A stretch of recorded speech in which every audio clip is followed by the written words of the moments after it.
예, 우리 자녀들 늘 이야기하는 거지만은 영어로 화면에 나오니까는 예, 보시고 같이 이렇게 말씀을 좀 나누도록 하겠습니다.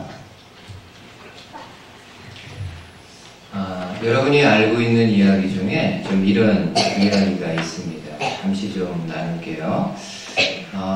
그 하늘에서 두 명의 천사가 땅에 내려와서 가지고 있는 바구니에다가 무언가를 이렇게 담습니다. 한 명의 천사는 사람들이 하나님께 본인의 소원을 말하는 기도를 담습니다. 그리고 또 다른 천사는 사람들이 하나님께 말하는, 사람들이 하나님께 아뢰는 감사의 내용들을 바구니에 담습니다. 결과가 어땠을까요? 예, 사람들이 소원을 말하는 기도는 너무 많아가지고 바구니에 다 담을 수가 없습니다. 너무 많아가지고. 근데 사람들이 하나님을 향해서 올려드리는 감사의 내용은 너무 적어가지고 고작 바구니에 4개만을 담게 됩니다. 여러분, 이 짧은 이야기는 많은 성도들이 하나님 앞에 내 마음속에 있는 많은 소원들, 원하는 것들은 많이 기도하지만은 정작 하나님을 향해서 감사하는 마음은 그만큼 많지 않다라는 것을 오늘 우리에게 보여주고 있습니다. 오늘 저와 여러분들이 감사주의를 맞이해서 왜 우리가 하나님 앞에 감사해야 되는지를 크게 3가지로 좀 간략하게 좀 생각해 보도록 하겠습니다. 첫 번째로 우리는 우리에게 생명을 주신 하나님께 감사해야 합니다. 우리에게 생명 주신 하나님에 대해서 감사합니다. 여러분, 구약의 전도서 말씀에 보면은 이런 말씀이 있습니다. 한번 들어보세요.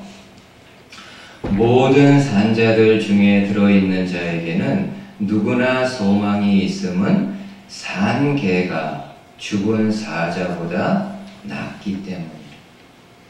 산 개가 죽은 사자보다 낫다. 여러분, 기본적으로 사자하고 개는 서로 비교할 수 있는 그런 대상이 아닙니다. 사자는 개보다 훨씬 더 뛰어나고 훨씬 더 뛰어난 능력을 가지고 있습니다. 그럼에도 죽은 사자보다 산 개가 낫다. 무슨 의미인가요? 살아있는 것, 생명 있는 것이 그만큼 소중하고 귀중하다라는 것을 이야기합니다. 근데 여러분, 성경은 이 생명, 우리가 가지고 있는 이 생명의 주인은 누구라고 말씀합니까? 하나님이시죠. 하나님의 손에 모든 만물에 생명이 있다라고 말씀을 하고 있습니다. 하나님은 생명의 주관자로서 누군가에게 생명을 주시기도 하고 누군가에게 있는 생명을 거두기도 하시는 분임을 말씀합니다. 이 땅에 있는 모든 만물의 생명의 주인이 하나님이심을 말씀하고 있습니다. 오늘 저와 여러분들이 이렇게 교회에 나와서 하나님 앞에 예배드릴 수 있는 것은 다른 거 다 차치하고요, 하나님이 생명을 주셨기 때문입니다. 저와 여러분들이 지금까지 열심히 일터에서 일할 수 있고, 학교에서 열심히 공부할 수 있고, 가정과 주변에서 열심히 생활할 수 있는 것은 다른 여러 가지 이유들 다 제쳐두고 하나님이 우리에게 생명을 주셨기 때문입니다. 이게 얼마나 감사한 일입니까? 우리가 알고 있는 사람 가운데 20세기에 아프리카의 성자라고 알려진 슈바이저 박사가 있습니다. 이 슈바이저 박사가 가장 중요하게 강조했던 것 중에 하나가 생명경외라는 주장입니다. 어떤 건가요? 생명에 대해서 경외감을 bản능. 왜냐하면은 모든 생물에는 하나님이 주신 생명이 있기에 그 생명을 귀하게 여기고 생명 있는 거에 대해서 감사해야 된다라는 주장입니다. 그리고 실제로 슈바이저는 그 생명 경외를 실천했던 사람입니다. 우리가 아는 대로 슈바이저가 어디로 가기를 결심하나요? 아프리카. 이야, 하나에서부터 10까지 모든 것이 열악하고 낯선 아프리카로 가려고 합니다. 그의 가족들, 그의 친구들, 그를 알고 있는 거의 모든 사람들이 다 만류합니다. 아프리카에 가지 말라. 왜냐하면은 슈바이저가 너무나도 많은 탤런트를 가지고 있었기 때문입니다. 여러분, 슈바이저 박사는 루터교 목사입니다. 목사이기도 하고요. 그 다음에 신학 박사이고 또 철학 박사이고 오르간 연주자로도 아주 명성을 날렸던 음악가이기도 합니다. 그리고 그의 나이 30살에 좀 늦었지만은 의학을 공부해서 의학 박사 타이틀까지 가지고 있습니다. 너무 재능이 아까운 거예요. 아프리카에 가서 사용하기에는 너무나도 아까운 탤런트를 가지고 있습니다. 그럼에도 슈바이저 어떻게 합니까? 아프리카로 갑니다. 왜냐하면은 아프리카에 살고 있는 사람들의 생명에 대한 경외심이 있었기 때문입니다. 하나님이 나에게만, 우리에게만, 유럽 사람들에게만 생명 주신 게 아니라 아프리카 사람들에게도 귀한 생명을 주셨는데 그 사람들이 기본적인 치료를 받지 못해가지고 생명을 잃어버리는 모습을 보고 과감히 아프리카로 갑니다. 오늘 저와 여러분들이 하나님 앞에 감사할 수 있습니다. 인간적으로 감사할 수 있는 다른 내용 없다 할지라도 하나님 앞에 감사해야 됩니다. 왜냐하면은 오늘 우리에게 어떤 게 있습니까? 생명이. 하나님이 오늘도 우리에게 생명을 주셨기에 걸어서 주님 앞에 나와 예배 드리고 있는 겁니다. 생명 주신 하나님 앞에 감사할 수 있습니다. 바라기는 저와 여러분들이 아침에 눈을 떼고 하루의 삶을 시작하기 전에 다른 여러 가지 생각들이 있겠지만 하나님이 나에게 생명 주신 거에 대해서 매일 감사로 시작할 수 있는 저와 여러분들 되실 수 있기를 주님의 말씀으로 축복을 드립니다. 두 번째로 우리를 구원하신 예수님께 감사할 수 있습니다. 여러분, 이 감사는요, 정말 가장 중요한 감사 제목입니다.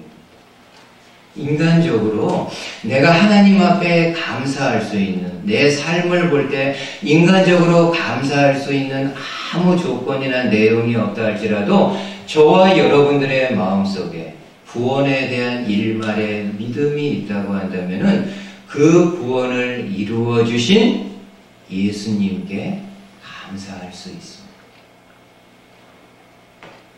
한 번은 예수님이 70명의 제자들을요 2명씩 짝을 지어가지고 전도하러 내보냅니다. 그러니까는 현장 교육을 예수님이 시키신 거죠. 2명의 제자들이 짝을 지어서 나가서 만나는 많은 사람들에게 그리스도의 복음을 전합니다. 그리고 돌아와서 예수님에게 본인들이 했던 전도에 대한 보고를 합니다. 근데 모든 제자들이 어느 한 명 열애 없이 모든 제자들이 흥분해가지고 기뻐가지고 예수님에게 이야기합니다. 주님, 우리가 나가서 당신의 복음을 전할 때 주님의 이름 앞에 사단이 서렌더, 항복하고 굴복합니다. 우리에게는 아무 능력이 없었는데 주님의 이름을 가지고 복음을 전하니까는 사단들이 주의 이름 앞에 항복하고 굴복한다고 너무나도 기뻐합니다. 예수님도 제자들의 그 이야기를 듣고는 제자들을 치열업해 줍니다. 나도 봤다. 너희들이 나가서 내 이름으로 복음을 전할 때 사단이 하늘에서 번개같이 추락하는 것을 내가 봤다.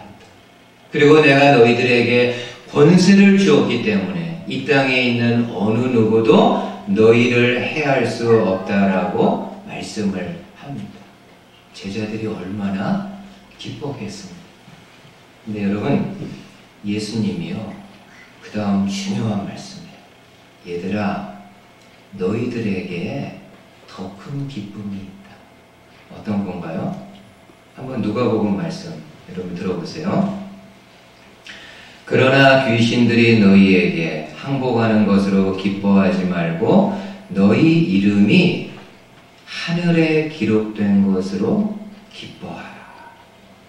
그러나 귀신들이, 사단들이 너희에게 항복하는 것으로만 기뻐하지 말고 너희 이름이 하늘에 기록된 것으로 기뻐하고 감사하라.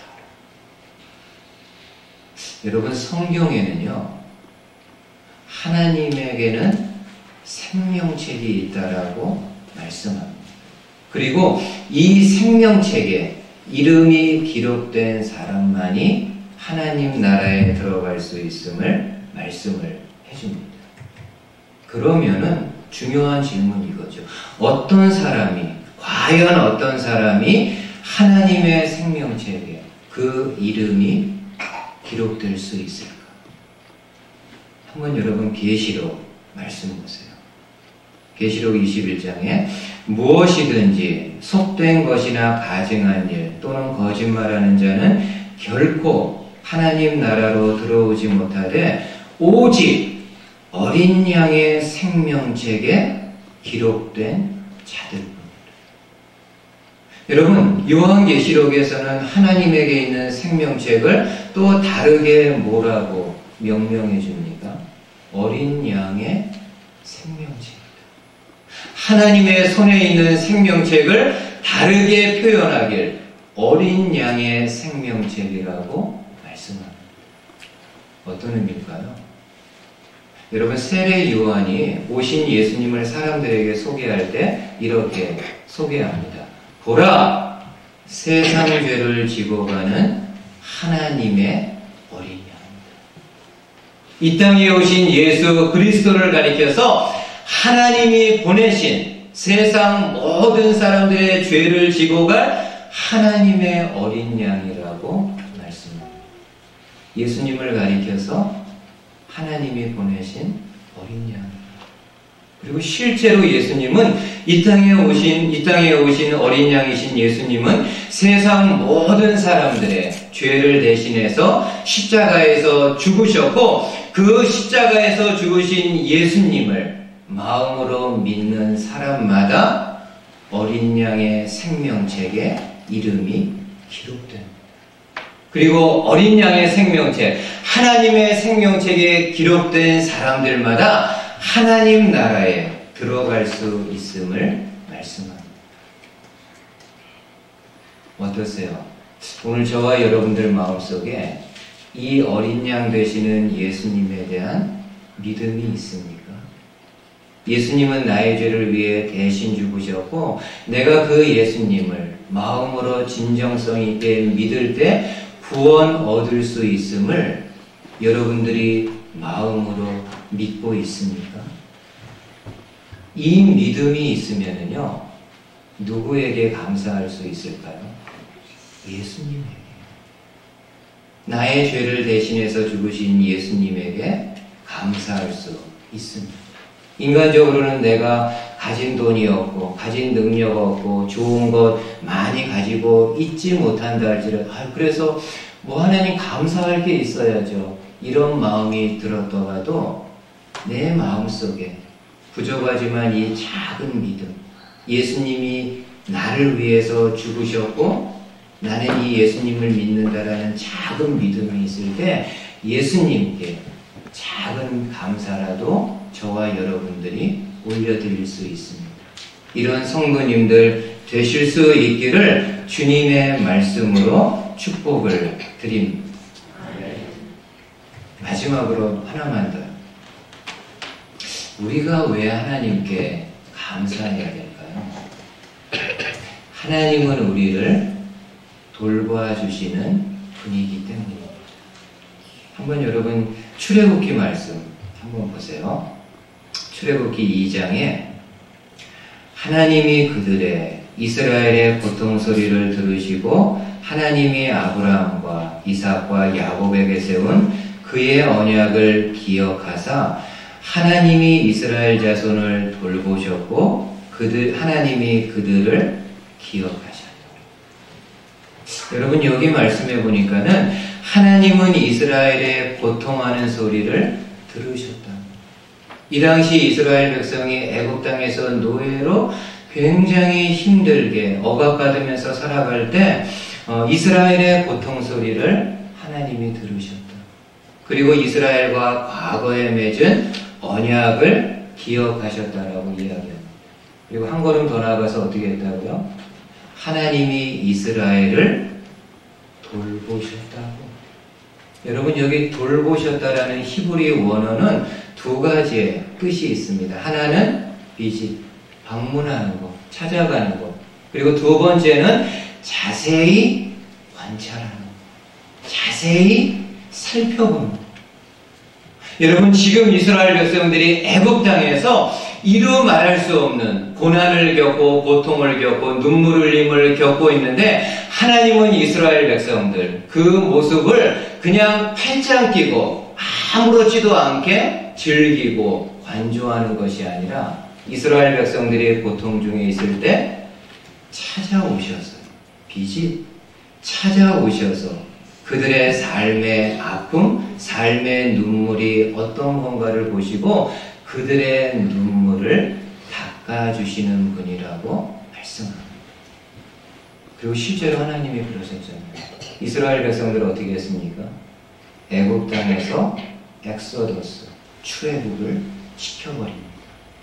그 애굽 땅에서 많은 눈물을 흘리면서 살아가는 이스라엘 백성들을 더 이상 눈물 흘리지 않도록 애굽 땅에서 이끌어 내시게 됩니다.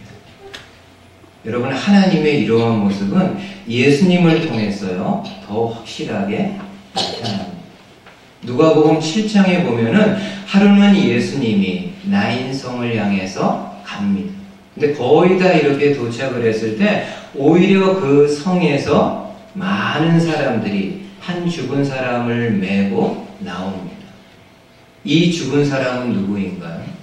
성경은 이야기하기를 한 어머니의 독자다, 외아들이다.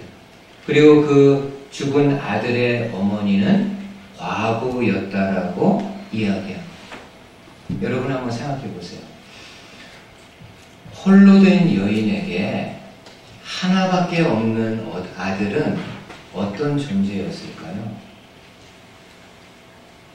홀로 된 여인에게 남편도 없고 친척도 없고 아무것도 없어요. 홀로 된 여인에게 아들 하나 있었는데 이 아들은요 어떤 존재였을까요? 세상 모든 거 아니었을까요?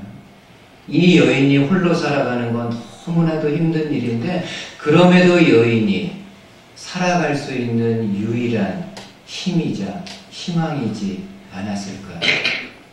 근데 야속하게도 이 아들이 먼저 세상을 떠납니다. 이 여인의 마음이 어땠을까요? 아마 여인의 마음이요 다 무너져 내렸을 겁니다. 더 이상 희망도 없고 더 이상 본인이 살아야 될 이유도 완전히 그 마음이 무너져 내렸을 겁니다. 누가 이 여인의 마음을 헤아릴 수 있을까요? 그러나 주님은 아십니다. 왜냐하면 우리 주님은 사람을 볼 때 외모만 보시는 것이 아니라 그 마음을 감찰하시는 주님이시기 때문입니다. 그래서 어떻게 합니까? 예수님이 놀랍게도요 이 죽은 아들을 다시 살립니다. 그리고 그 어머니에게 다시금 돌려줍니다. 여러분 장사 지내러 왔던 많은 사람들이 이 모습, 예수님이 죽은 아들을 살려서 어머니 품에 안겨주는 이 모습을 보고 이런 고백을 백성들이 합니다. 마지막으로 한번 보세요. 누가복음 7장에 모든 사람이 두려워하며 하나님께 영광을 돌려 이르되 큰 선지자가 우리 가운데 일어나셨다 하고 또 하나님께서 자기 백성을 어떻게 하셨다고요?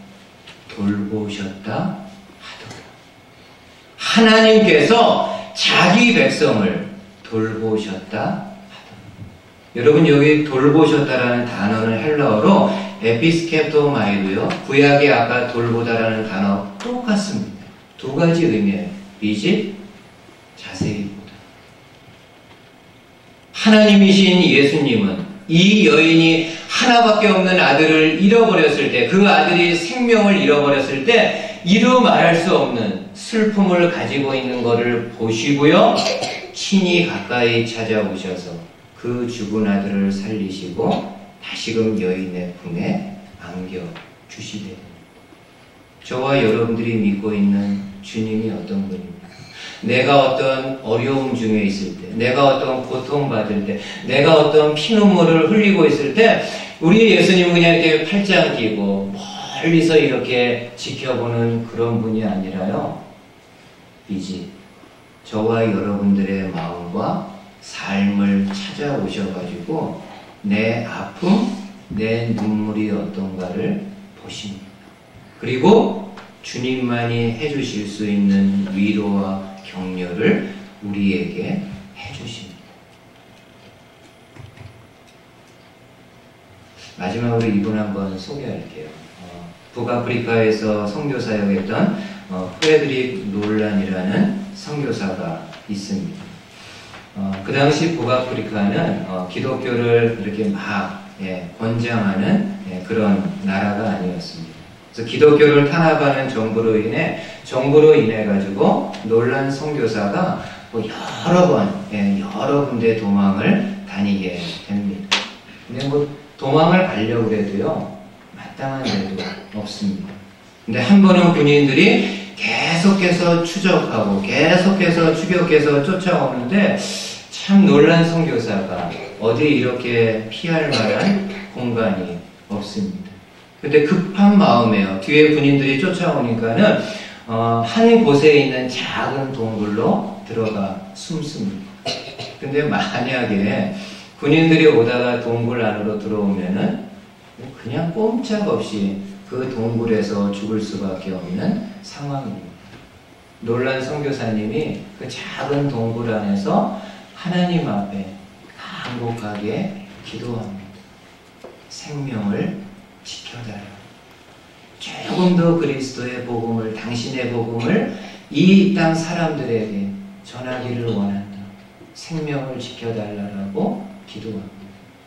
그 다음에요, 정말 영화 같은 장면이 일어납니다. 어디서 나왔는지 많은 거미들이 나와가지고 그 동굴 입구를 그 거미줄로 치기 시작을 합니다. 그래서 어느 순간에 그 동굴 입구가 거미줄로 다 이렇게 얽히고 설키게 되었습니다. 군인들이 어떻게 했을까요? 그냥 지나가죠. 거미줄이 있으니까요. 그냥 지나가게 됩니다. 저와 여러분이 믿고 있는 주님은 어떤 분입니까? 우리가 어려움 당해서 그 하나님 앞에 간곡히 눈물로 기도할 때 들은 척 만 척, 본 척 이렇게만 하시는 것이 아니라 주의 깊게 들으시고 또 찾아오셔서 우리의 아픔이 무엇인가를 보시고 그 아픔을 치유해 주시는 주님이십니다. 이 주님으로 인해서 함께 감사할 수 있는 저와 여러분들 되실 수 있기를 주님의 말씀으로 축복을 드립니다. 아멘. 기도하겠습니다.